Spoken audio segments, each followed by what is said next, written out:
Hello, good afternoon, and welcome to this controller section. It'll be much more exciting than next door with the Q&A with Mr. Googleman, who won't answer the questions anyway, because it's too darn clever for that. So this is James Hunt, as you obviously all know, and it's his first time on a stage in Edinburgh at the festival. Indeed, I'm actually kind of cacking it, actually, I have to say. Because you have this reputation, don't you? Oh, yeah, right. Yeah, Rottweiler and yeah, all of that yeah, kind of thing. That's what GMTV was always like. Yeah, everybody kind of went, ooh, we're scared. So why did you decide to do it? To do what? To come here. to do this session, yes. For the first time. Of course, it's not for the first year of Sky Art's existence. It's always really great to be invited to such an august gathering, and it's also a really good opportunity to sort of like get the message out about Sky Arts, because I think that one of the things that we constantly struggle with is sort of getting people to know about Sky Arts, and I think that this is a brilliant opportunity to talk at such an amazing festival, but also actually to talk to a whole host of producers who might not know about Sky Arts, because actually what Sky Arts represents is a brilliant opportunity for the independent section, because we don't have in-house production at Sky Arts, and from a very relatively low sort of threshold, 3 or 4 years ago there was no original production on Sky Arts, and this year we'll be producing somewhere in the region of, or I'll be commissioning somewhere in the region of like 250 hours of original content. So for production companies, I would contend that's a brilliant opportunity. Oh, see, that sounds exciting. That's the sort of film I'd go and see. Now, let's take a couple of things from that. Ratings up 450%. Now, lovely, brilliant. But when it's not very much, it's actually not very much of an, still not very big audience, is it? No, and I think that there is a slight conceit in that. However, having said that, I think that what it does show is that there is a growing audience and there's a growing appetite for the type of programming that we make on Sky Arts. And I think that one of the key challenges, as I kind of like alluded to earlier, was getting people to actually find us on the EPG, because when people do... EPG, sorry, you have to remember, I'm a presenter, electronic I know program nothing. guide. That, right, okay, when you Zapper. The Zapper. Oh yeah, my sister was saying, because I don't even get Sky Arts because I'm a virgin of person. So I don't have Sky Arts. But my sister, when I said to her Sky Arts, and she's an absolute kind of person who would consume Sky Arts, and she said, I don't think I get that. And she went down 10th page. Yeah. That's a lot. It is, and I think that that's part of our challenge. But what we do find is that when people do find us, they really like the stuff that we have on air. So I think that that's part of really what I've got to do as a head of a channel, is to sort of get Sky Arts out there, more well known. And I think that what we have done in the last 3 years has certainly sort of like upped the profile of the channel. And I think that in many ways, what we're about in the programs that we commission, we always sort of like try and make the shows work really hard for us, so that actually the things that we commission, I hope, are sort of big, bold and surprising things that actually when people write about them, they kind of think, crikey, it's Sky that are doing this, or this is the type of thing that maybe the BBC should be doing, or other terrestrial broadcasters. Well, they have said about things that the BBC should be doing, but when you talk about getting your name out there and everything, Sky Atlantic, I don't have Sky, but I know about Sky Atlantic because everywhere I go there's incredibly big posters saying Sky Atlantic. It keeps on coming up. Whereas Sky Arts isn't out there. Is it just because of the fact that, they're not supporting you at the channel? Well, I think that increasingly they are supporting us. And I think that, Jeremy Darroch, sort of very publicly has stated his support for Sky Arts. My budget has been trebled this year. And that's a fantastic show of faith in Sky Arts. And a show of faith of actually what Sky Arts can achieve for Sky. And I think that one of the main things that we have as a channel, I think, is we don't lose sight of the fact that actually when we talk about the audiences and they're being small and what have you, that initially is not a really big issue for us. Obviously, we want our audiences to grow and continue to grow in the way that they have done. Who actually produce the programmes want them to be seen by people. Absolutely, but we don't like chase those ratings. And I think that one of the things when Sky got into this type of programming, for people that don't know, there was a subscription channel that was founded by Jeremy Isaacs, the chap who launched Channel 4, and it was called Arts World. And he knew that there was audiences out there that really relished complete uninterrupted live opera and ballet and what have you. And he set up a subscription channel. It was a very brave move. And it didn't kind of like work in, as he had hoped. And Sky took a 50% share in it, and they eventually took it over. And when they had it under as a Sky channel, I imagine they were thinking, it was before my time there at Sky, what are we going to do with this? And I think that what they realised is that there were these like audiences, small audiences, but there were people who were fanatical about particular types of programming or content. And I think that increasingly Sky thought, actually, these are audiences that have, in the last 4 or 5 years, been increasingly underserved by terrestrial broadcasters, and that there was an appetite for good quality stuff, whether it's opera, ballet, classical concerts, or classic rock festivals and programming. And I think that they thought, okay, if the terrestrial broadcasters are relinquishing this part of the playground, maybe this is a part of the playground we could occupy. And increasingly, that's what we've been doing over the last 3 years. And so much so that, just over 2 years ago, there was one arts channel. We now have 2. So they see it as a growing, I don't know, brand, I suppose. And I think that what Sky has been about in the last sort of year or so is looking at what it supplies for its subscribers and giving the best value it can for its subscribers.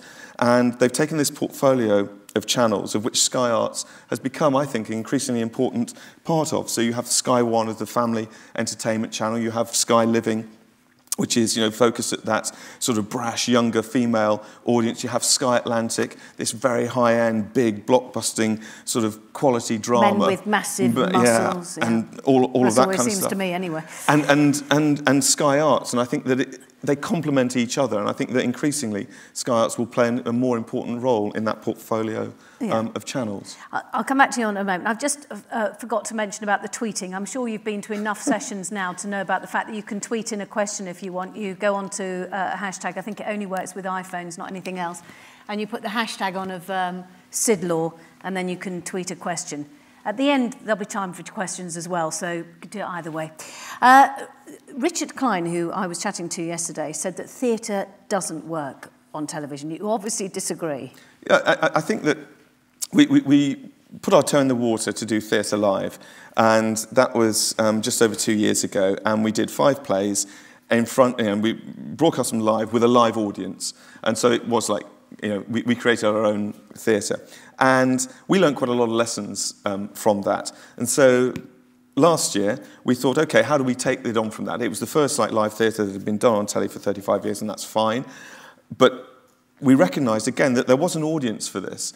But how do we take it on? So last year, we did Playhouse Live, which, again, was live drama. But we did it in a different way. We didn't have an audience, but the dramas were all done live. But more importantly, what we sort of invested in was the talent and giving people the opportunity to do things that ordinarily they wouldn't have the opportunity to do with other broadcasters, as a result of which we had 5 plays from an astonishing array of writers. Frank McGuinness, who won all sorts of awards for his short stay in Switzerland. We had Eve Ensler, who wrote the Vagina Monologues. Mark Ravenhill all wrote bespoke exclusive pieces for us. And the casting was just staggering, from Juliet Stevenson to Leslie Manville to Gemma Jones, Francesca Annis, Sinead Cusack. All of those people wanted to be part of it. It was one of the most bizarre days of my life, actually, and one of the proudest, when I sat with Sandy Toksvig outside the Riverside Studios in Hammersmith. And we're sitting there having a coffee, and it was the first day of rehearsals. And because the plays were going out live, they had to start the rehearsal, so it was all like flip-flopping. And we just sat there, and there was Gemma Jones. She turned up with a tracksuit on and her bag, and then Juliet Stevenson turned up on her bike, then Leslie Manville. It was just ridiculous watching these amazing people. And Leslie Manville and Gemma Jones, it was a Monday morning, had been at Cannes the previous night, and they'd all been wearing 30 grand's worth of jewellery and what have you for the awards. And Sandy Toksvig was wearing it for her coffee with you. Indeed. Well, she always dresses up very well for me. So it was just amazing to see these people turning up to work on a Sky Arts project. Leslie Manville did it for the reason being that she'd gone on so much about getting real drama back on television that she felt she couldn't be true to herself unless she actually took part in it. And that was the key to it. And I think they worked incredibly well. We won lots of awards for that project. And we're going to expand it again this year. And the things that we've got up our sleeve are absolutely incredible. And we made an announcement yesterday. It was one of the projects, which was the Nixon project, which stars Harry Shearer, who's the voice of Mr. Burns and the guy behind Spinal Tap. And it is absolutely stunning. What he'd done, he got the rights to all of the Nixon tapes while he was in the White House, not just the Watergate stuff, but the whole lot. And it's just a complete transcript of what the most powerful man in the free world just rabbited on about the entire time. It's just absolutely jaw-dropping. And so that jaw-dropping in the fact that it's incredibly intellectual. No, completely the opposite. Here you've got this guy just talking about the merits of drinking milk and stuff like that, and talking about last night's ball game and what have you. It is staggering. But the fact that we gave him the opportunity to do this, as other broadcasters hadn't, it just shows that, I suppose, what it's about is really sort of attracting people that have fantastic passion projects and things that they can invest in, and we're very happy to allow them to do that. So I do think it works. So I think Richard's got his view, we've got our view, and we go about doing what we want to do, and he'll do what he wants to do. In a funny sort of way, does it feel quite nice that you haven't got a massive viewing public? Because in a funny sort of way, you can kind of practice, you can kind of check things out. It's a bit like, me, my first job in television, at Border Television, being utterly rubbish. Well, I don't think I proved that Surely much. not. But anyway, but it's quite nice when you sort of when you have a small but loyal audience, you can kind of try things out. We're not afraid of failure. And we don't want loads of failures, but we're not afraid to try things out, and we're not afraid to learn our lessons in how to do things. And I think that one of the things at Sky, and I met up with David Lidderman last night, and I had not seen him for a while, and he was the great god at Granada when I joined working on This Morning. And when I was running This Morning as editor, one of the things that he talked to me about was not fearing what he called like the tyranny of the overnight ratings. And it was just that gut-wrenching thing at 10:30 every morning. You waited for the ratings to come in from the previous day, and you work yourself up in such a fever pitch. And but if you don't have to, But the point of what I'm going to say is that, so it's not about the overnight ratings, it's about the reach, and it's about, people view things as increasingly, as we heard last night at the McTaggart lecture, people are consuming content in completely different ways now. And I think it's one of the things that Sky is very attuned to, that actually it isn't just watching it of the moment. People, we've been broadcasting our festival coverage, summer festival coverage, rock festivals, 13 of them, 3 of them live, 2 of them in 3D. And it's quite obvious that actually, people Sky Plus them and that, so the actual figures and the reach, what they get on the overnight is completely different to actually how many people will eventually consume the stuff. But if you're not judging your kind of success on ratings, what are you judging your success on? Just on sort of like winning awards, but you can't win awards for all, for certain things, can you? I think it's about, clearly ratings are important, there's no doubt about that. Sky is a commercial enterprise and it sells advertising, so ratings are important. However, they aren't the be-all and end-all, because Sky's model is a subscription model. But having said that, you don't want to lose subscribers and you want to grow subscribers. So actually getting the content right and giving people more reasons to get Sky and to buy Sky is incredibly important. And what that is about is providing content that they can't get elsewhere. So what I was talking about earlier on about, inhabiting bits of the playground that have been relinquished by terrestrial broadcasters is an important thing, because I think that, if you're into opera, we have, complete, uninterrupted operas every Monday night, all the New York Metropolitan Operas. But I can't get them. Well, I'm not sure whether actually that'll be the case shortly for Virgin, and I think that they're looking at that.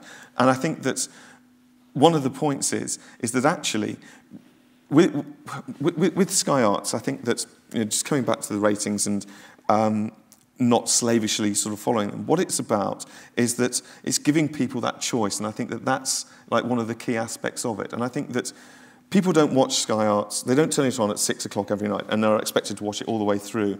I think that they tune in to specific things, and I think that a lot of the audiences that we get are people that probably don't consume a great deal of television, but they're very particular about the things that they do kind of want to watch, and that's what we're very happy to serve, if you like. And you mentioned this, what was it called, EPG, was it? Yeah. But can you not get your Sky Arts sort of a bit more above, like Bravo +3 or Dave +10 or whatever? I'm always bashing on about that, and I think that that's out of my hands, but I can keep making the case for it. And it's fair to say that, people are, it's quite a slog to kind of get through that. So if we were higher up the EPG, the footfall of people being able to view us and to come and graze and see the type of things that we do, I think would increase the ratings. I don't think there's any doubt about that. MTV recently moved up the EPG and their ratings more than doubled as a result of it. So I think that there's a great opportunity for us in there. And, Richard Klein's channel, BBC4, has in Sky Homes a reach of something like 11 million viewers a month. Our reach is just over 2 million, 2.5 million a month. But of those 11 million viewers that go to and taste Richard Klein's wares, of those 11 million, there's 9.5 million who've never even bothered to try Sky Arts material. And I think that's what represents the biggest opportunity for me, that I would contend that a lot of the stuff that we have is fantastic stuff that actually is equally comparable to what's on BBC4. And I think that that really is my challenge, and a challenge for all production companies to come to me with their brilliant ideas that hopefully we can then get out and target that audience. So that was nice. That was fine, yeah, no, it's good, and it's true. Yeah. The last bit, anyway. Yeah, the last bit, yeah. Well, I mean, there was a guy there saying, Sky Arts, that sounds like the sort of thing for an old man in a chair with a pipe. That's me, obviously. Yeah, exactly. Now, we've already kind of covered this, the fact that, you've got, the problem is that your profile isn't big enough and it's difficult to find you. I think that the issue about sort of, finding us and all of that kind of stuff, and I think that particularly on Sky Arts 2, which is a channel that really focuses on the big higher-end sort of cultural things like, the opera and the ballet and classical concerts. I think the demographic is older, and I think that, but it's not stuffy. And I think that one of the things that we find about the audience and the breakdown of the demographic is that actually these are people, and we do a series called In Confidence, which is made by Victor Lewis Smith's company, and it's fronted by Laurie Taylor, from Radio 4, Thinking Aloud and what have you. And it's just a one-on-one conversation. It's 50 minutes long, and it's very slowly cut and that, but it's absolutely compelling. And he kind of gets under the skin of a whole raft of astonishing people. We have a new series coming out in the autumn, and last weekend they did Dame Joan Bakewell and Johnny Rotten. That contrast is astonishing, fantastic. Yeah. But the point of it is, and he's got a brilliant phrase which he calls, it's TV for people who don't like their meat cut up for them. And I think that that's sort of, really encapsulates what we're about. And I think that it's quite interesting for us that my attitude has always been to sort of, make the arts more accessible. I can understand by having arts in the title it can appear stuffy, but my whole philosophy as a commissioner is to just do it at eye level. That's the key phrase, that we just sort of, all of our programming is bang at eye level. It doesn't talk above people or beneath people. It's there to make it sort of like accessible. And I think that, for example, when we did the Chekhov season with, we saw odd clips there with Matt Thorne, Sheridan Smith, Steve Coogan. We did Chekhov, but it was with Alan Partridge, the Mighty Boosh, Gavin and Stacey, and Johnny Vegas and people like that. It was, a way of actually taking something that might appear on the surface stuffy, but actually giving a bit of attitude and tone that, is really what we're about and making it accessible. Yeah, are you actually trying to appeal to young people, or are you not actually targeting anybody in particular? I mean, there was quite a young chap there saying that he liked the way that you did the Hay Festival, for example, which is one of your longest running shows, I think. Yeah, well, the book show was one of the first big commissions that Sky Arts did, and I think that, and as a result of that, we sponsored the Hay Festival and did a lot of programming out of it.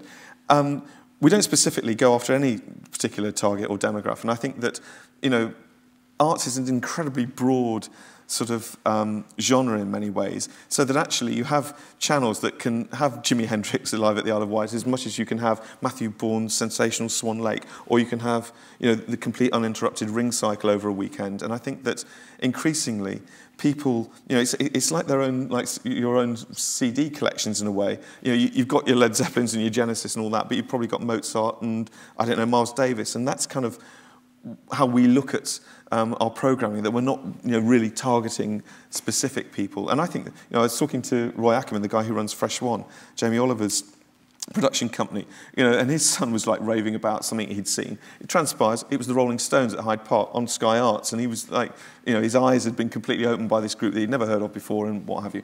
So that was a 14-year-old kid who kind of caught some of our content. So I think that, it isn't specific, but I think that it's, incredibly broad, I suppose. Right, and just before we go have a look at another film of what's coming up, let's talk about 3D. Sky Arts, big into 3D.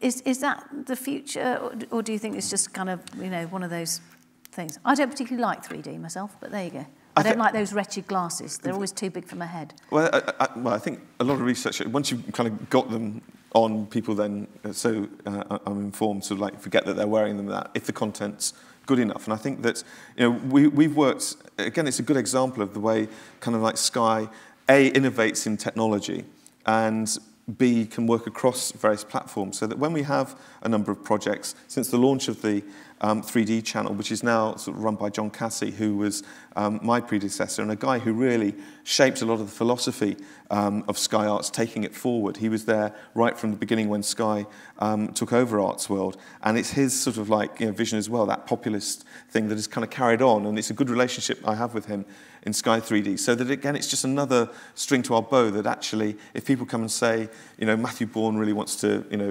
do a version of his incredible all-male Swan Lake, the fact that you can add, maybe we can do it in 3D as well. When we did you do that in 3D? Yeah, we did that in 3D. Oh, I fancy that. All those feathers coming out. And there's a lot of blokes with not much clothing on and all that kind of stuff, and they are very fit.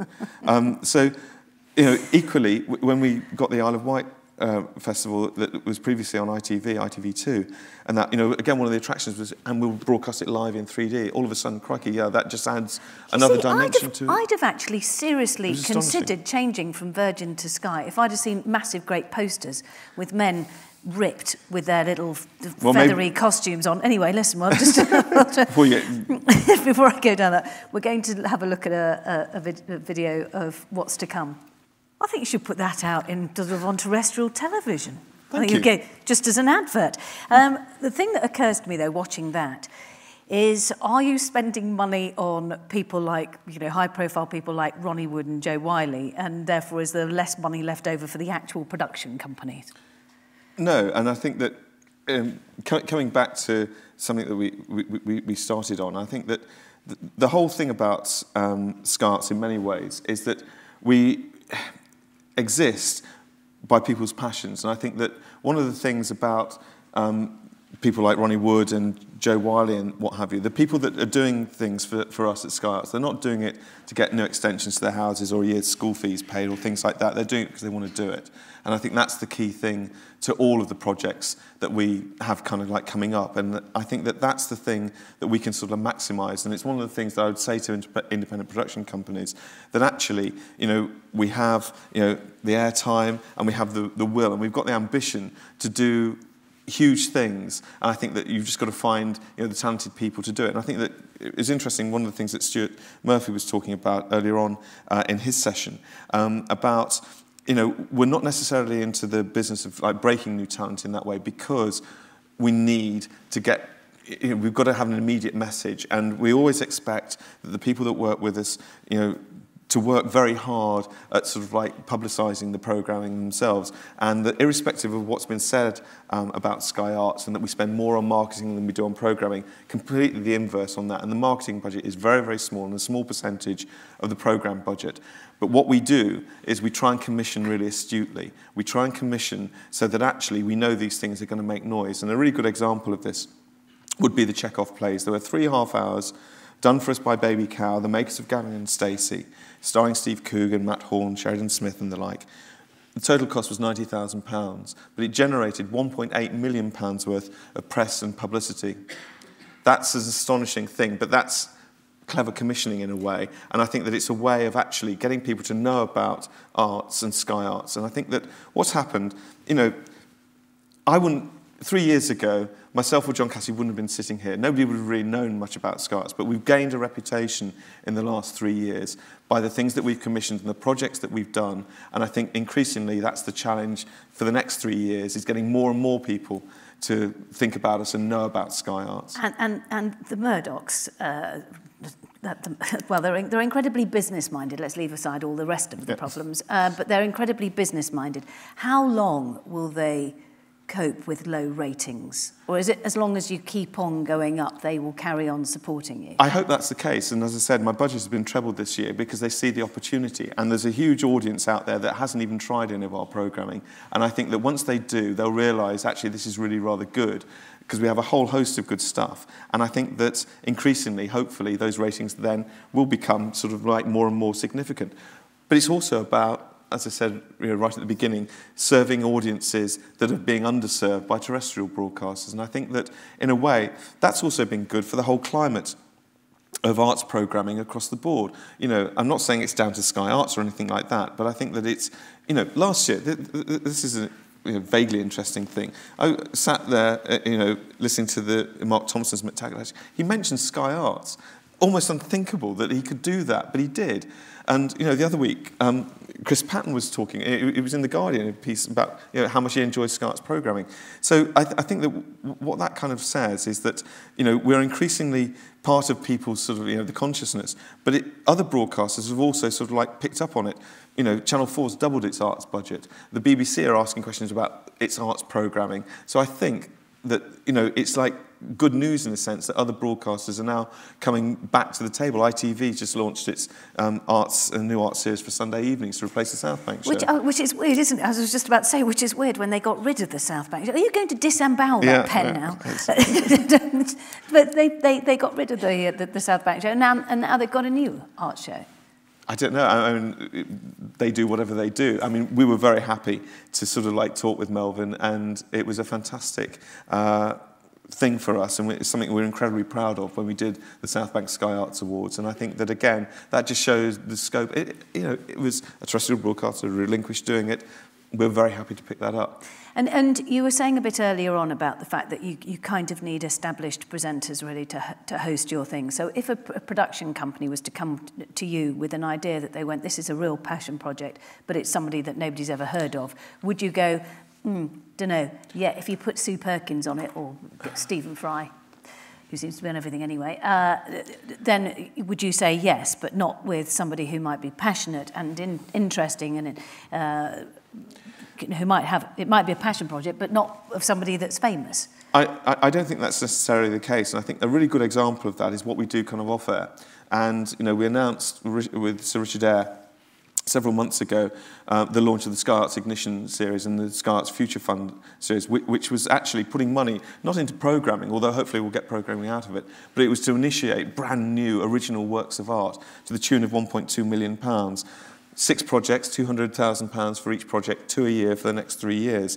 And the Futures Fund was to bring on individuals as well, so as well as big organisations. And I think we had something like 350 applications right across the board, from big arts organisations to smaller arts organisations who, in this climate where Arts Council cuts and what have you, this again is a counterintuitive thing from Sky, but it's something that we are really keen on, is encouraging new things, new works and new people. So it's not just about the established names. Like, what do you want to see next? I mean, take us through. Obviously, we've seen a snapshot of the things that you're going to be showing in the next year.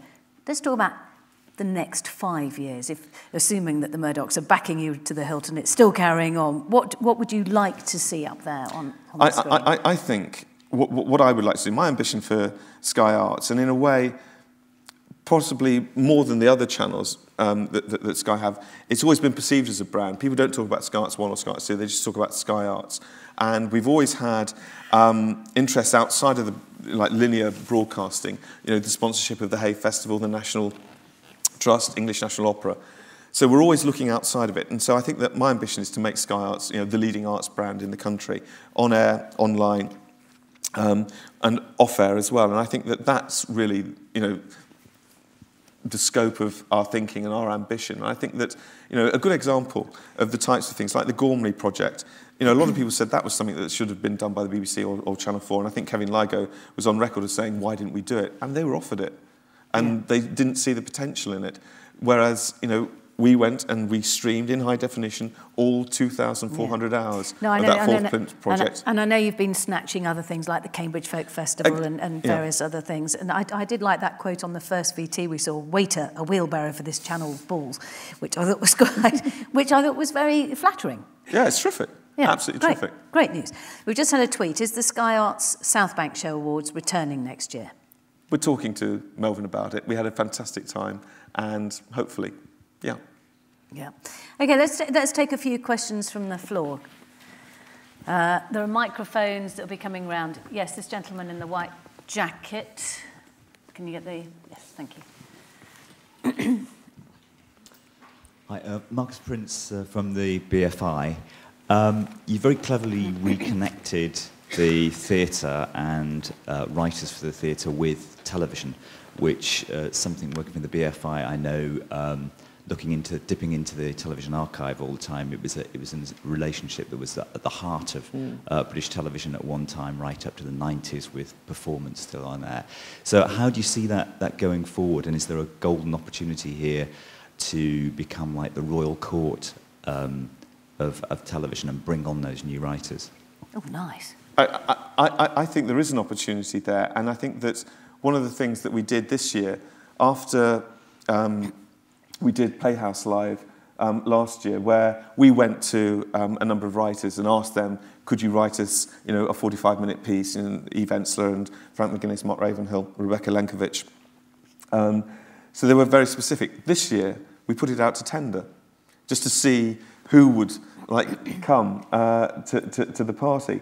And I'm not in a position to sort of make any announcements about it, but the things that have sort of being put into development are just astonishing and breathtaking. And I think, again, it will be something that will surprise a lot of people with regards to the talent that want to be part of this. And I think that you're right, that there was that element, and it goes back to something the BBC used to do, wasn't it? That Play for Today or the Wednesday play where you'd have Pinter and David Hare and Edward Bond and people like that writing those astonishing pieces. And I think that it would be brilliant if in 2 or 3 years' time that Sky Arts was the natural home for that. But the Sky Arts Ignition series is that's open to all organisations, and it would be brilliant. And I can't remember whether the Royal Court actually did submit something, but wouldn't it have been fantastic if, I don't know, Enron or Jerusalem had been part of the Sky Arts Ignition? That's what we're trying to flush out, sort of, brilliant, new, original pieces. And so I think that the Sky Arts Ignition is part of that ambition and something, going in the right direction towards that. Any other questions? Is the lady up on the, yes, with the blonde hair.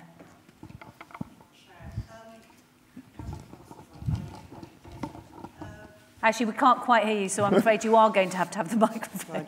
Right. Catherine Parsons, independent producer. You've got a lot of very high-profile names, which is great. What about new talent? Would you consider a new presenter? And if so, what criteria would apply? I think that we're always on the lookout for things. We did a series, you just saw a clip of it, called Art of Survival, which was made by Illuminations, John Wyver's company, which was for sort of unknown artists who we kind of dropped in the middle of Athens, and they had to make their way back to Edinburgh, back to the Edinburgh Festival, just purely with no cash, no credit cards, just purely on the strength of their artistic endeavours. So that was, I suppose, an example of that, although one of the guys in it, he had been shortlisted, I think, in the BP Portrait Awards thing. So and was it a success ratings-wise? It's done well for us in the sense that it sort of took away expectations. We were looking at trying to get a format that actually was outside of just having celebrities, talking about their passions. It was about to try and, sort of get a long-running sort of format. And I think that it worked pretty well. I think that the danger we have with unknowns is how we get our head above the parapet with things like that. And I think that, if there isn't great marketing spend, that is always going to be increasingly hard. And I think the example I gave over the Chekhov thing was, all the commissions that we make, we really make independent production companies work very hard about getting the message out. Because there's no point in making these great things if people don't know about them. And I think that's always the trick, is how you do that with sort of like lesser known people, I suppose. So essentially you're saying that actually the Art of Survival might have been a lot more successful for you if it had been Tracy Emin, Damien Hirst and Anthony Gormley and somebody else trying to actually get home from Athens. I would lie to you if that thought hadn't crossed my mind. Okay. Any questions? Yes, the gentleman behind there, and then I'll come over to you. Hi, Luke Bradley-Jones from BBC Worldwide.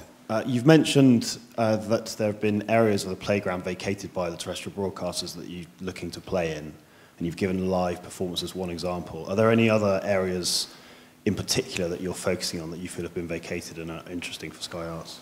Well, I think Penny mentioned one last year when the company that sort of provide the coverage for BBC Radio 2 at the Cambridge Folk Festival, they came and said, they're not taking the pictures, so would you be interested in that? And of course we were. It was a two brain cell thing for us to say, yeah, absolutely. And it was the best performing festival that we ran last year. So there are always opportunities like that. I mean, one of the other interesting things is that we're doing in November, that it was briefly mentioned, and the clip from Melvin there is doing the Leonardo exhibition at the National Gallery.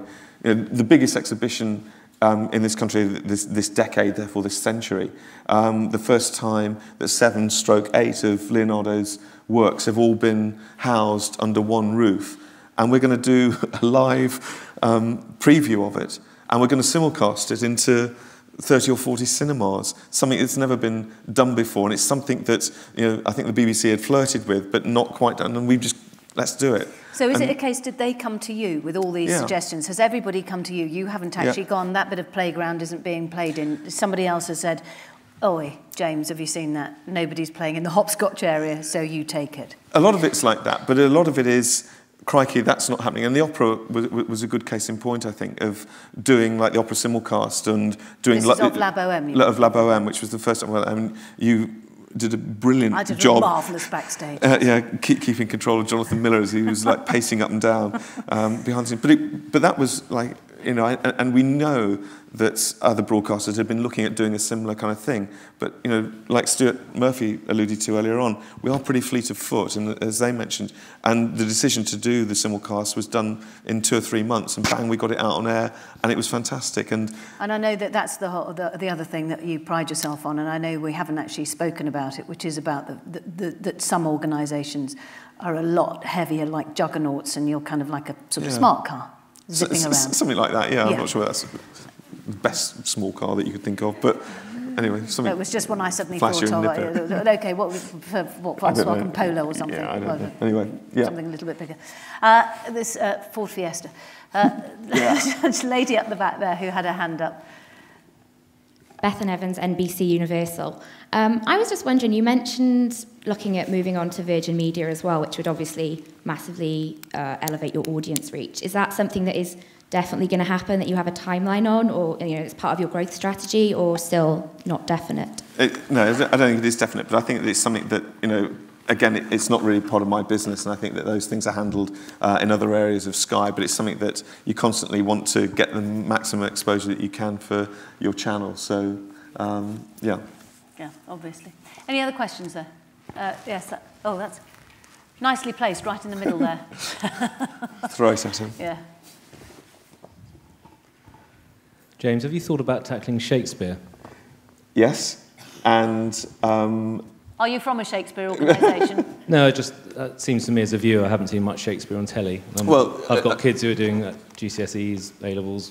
We're talking to the Globe Theatre, and you saw the clip, possibly it might have been fleeting. We recently recorded Simon Callow's one-man play being Shakespeare, which I recommend to your kids because it is fantastic, because it takes... But surely only if you know all those plays, it's quite... Possibly, but it tells the story of Shakespeare, and it sort of debunks a lot of the myths that he actually did write the things and what have you. I found it really engaging. So that is something that we are aware of, but it would be something that I think that, again, if we were looking at it really seriously, like we did with the Chekhov, we would like to do it sort of counterintuitively, I suppose, whether that's through the casting or the way that it is done. We wouldn't want to do it in a stuffy sort of, man wearing tights and all of codpieces and. Oh, I think that's very important. As soon as I said that, I thought, yes, she'd want it in. So we'd try and do it in that different way. And I can't remember whether it's Carlsberg or Heineken. It's that one. We don't do Shakespeare, but if we did do Shakespeare, this is how we would do it. I always have that kind of like feeling about it. Okay, might be Boddington's. It could be. Or is that the one I know he's got his strides on back to front? Anybody? Any other questions? Any questions? Yes, lady down here.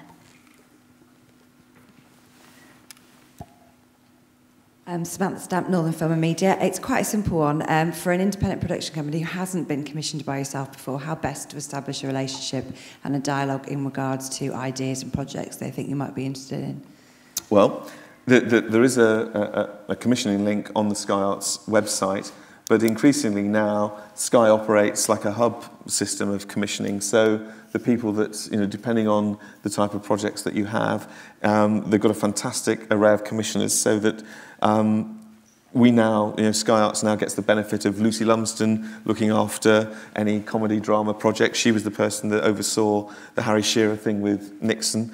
And she's just had fantastic success with Trolley and Mount Pleasant, building on the successes that she's had with other broadcasters. So it's people like Duncan Gray, if it's an entertainment music type project, Mark Salmon, if it's a factual entertainment format, Celia Taylor, if it's a straightforward documentary series, or Anne Menser for drama and Lucy Lumsden for comedy drama. So it's going through the Sky's commissioners is the first route, really, before I kind of get involved. James, just before we, I noticed there was somebody else who had their hand up, but what of the last year, what was your top-rated show and how many people watched it? The top-rated show of the last year was the Isle of Wight Festival.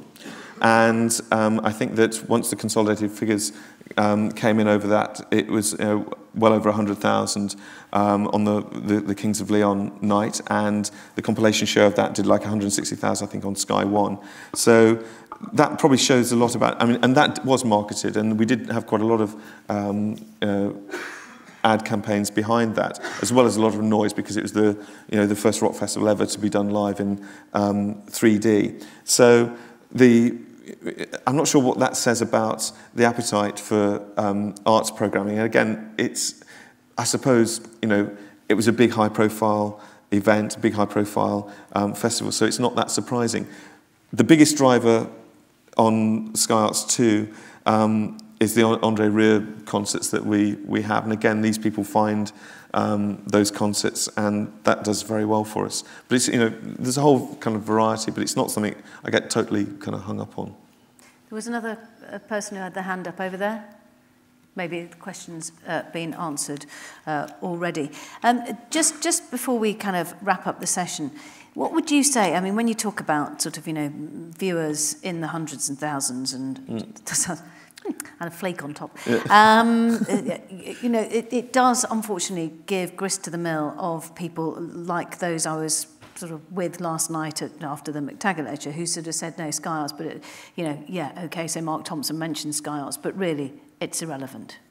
I don't think it's irrelevant at all, and I think that one of the things that is happening in this country, and I think that you see evidence of it by the plethora and the growth of things like literary festivals, rock festivals, and what have you. There's an increasing appetite out there, I think, for good, intelligent stuff, and I think that Sky Arts is the place where you'll find tons of that, and I think that people are becoming a lot more selective, and I think that there are audiences out there who actually just really are getting more into really nutritious sort of fare, and I think that you see it a lot on radio as well. Melvin's show, in Our Time, talks about the most amazing things, whether it's random numbers or the Battle of Bosworth or whatever it is. But the audiences for that type of stuff are growing. I think people have an increasing appetite for knowledge and for good, riveting stuff, like the Laurie Taylor thing. People, TV for people that don't like their meat cut up for them. So I think that increasingly, as that appetite grows, because I think that one of the things about the explosion of the internet has been that people can find knowledge very quickly, but they become more discerning, I think, as a result. And I think that Sky Arts can play a pretty important part in that. Yeah, actually, I've just had a tweet. I don't know whether you can expand on it. Can James expand on what he's talking to the Globe about? Can you? No. No. I thought that would be the answer. But anyway, thank you very much, James. Thank you. Your first experience at Edinburgh, was it all right? It was great. You see, there you go. Perfectly all right. In good hands. Thank you very much. Have a good lunch. We just wrapped 5 minutes early, so you can go and have more to eat. Thank you.